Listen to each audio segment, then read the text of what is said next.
जय श्री राम, राधे राधे। तो आज की वीडियो में हम लोग खाटू वाले श्याम बाबा जी की पौराणिक कथा के बारे में बात करेंगे। क्योंकि इन्होंने भगवान श्री कृष्ण को अपने शीश का दान दिया था, इसलिए लोग इन्हें शीश के दानी भी कहते हैं और हारे का सहारा भी कहते हैं। तो चलिए जानते हैं इनकी पौराणिक कथा क्या है। खाटू श्याम जी, जिनका बचपन का नाम बर्बरिक था और ये अति बलशाली महागदाधारी भीम के पुत्र घटोत्कच के पुत्र थे और बचपन से ही ये वीर, साहसी, पराक्रमी और महान योद्धा थे। इन्होंने भगवान शिव की कठोर तपस्या की थी और उन्हें प्रसन्न करके अपना मनचाहा वरदान प्राप्त किया था। और वरदान में इन्होंने भगवान शिव से ऐसे वाण प्राप्त किए थे जो इन्हें तीनों लोकों में विजय बनाने में समर्थ थे। पौराणिक कथा के अनुसार महाभारत युद्ध में सम्मिलित होने की इच्छा लेकर वे अपने नीले घोड़े पर सवार होकर 3 बाण और धनुष साथ लेकर कुरुक्षेत्र की रणभूमि की ओर चल पड़े। तब भगवान श्री कृष्ण ने उन्हें रोकने के लिए एक ब्राह्मण का वेश धारण किया, क्योंकि भगवान श्री कृष्ण ये अच्छी तरह से जानते थे कि अगर उन्हें युद्ध में सम्मिलित होने से रोका नहीं गया तो युद्ध का परिणाम गलत पक्ष में जा सकता है। इसलिए उन्होंने बर्बरिक को ब्राह्मण वेश में चुनौती दी कि जिस पीपल के वृक्ष के नीचे ये दोनों खड़े हैं उसकी सभी पत्तियां अपने बाण से भेद कर दिखाई। बर्बरिक ने ये चुनौती स्वीकार कर ली और पीपल की सभी पत्तियां भेद दी, पर जो श्री कृष्ण के पैर के नीचे थी वो नहीं भेद पाए।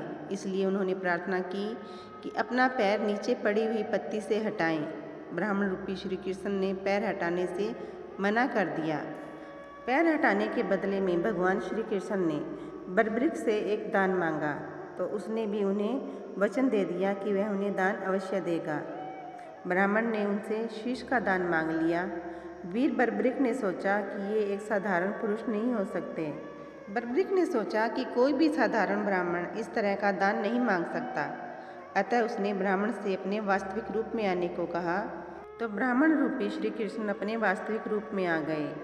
श्री कृष्ण ने बर्बरिक को शीश दान मांगने का कारण समझाया और कहा कि युद्ध आरंभ होने से पूर्व युद्ध भूमि पूजन के लिए तीनों लोकों में सर्वश्रेष्ठ क्षत्रिय के शीश की आहुति देनी होती है, इसलिए ऐसा करने के लिए वे विवश थे।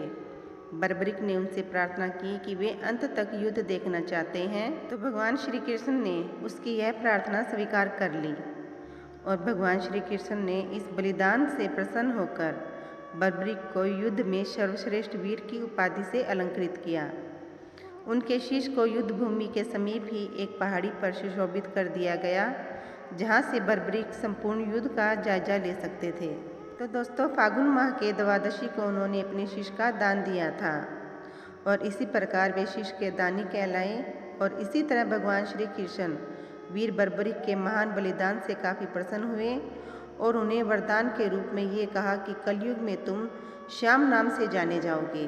तुम्हारे भक्तों को केवल तुम्हारे नाम का सच्चे दिल से उच्चारण मात्र करना होगा।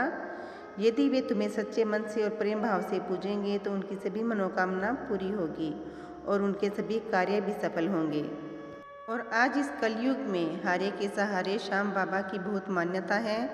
जो भी इंसान सच्चे मन से इन्हें याद करता है उसकी सभी मनोकामना पूरी होती है। तो दोस्तों, आप लोगों को ये आज की जानकारी कैसी लगी? अगर वीडियो अच्छी लगी है तो कमेंट में जय श्री राम अवश्य लिखें। आप लोगों से फिर मुलाकात होगी। आप हमेशा खुश रहें और खुशहाल रहें। जय श्री राम, राधे राधे।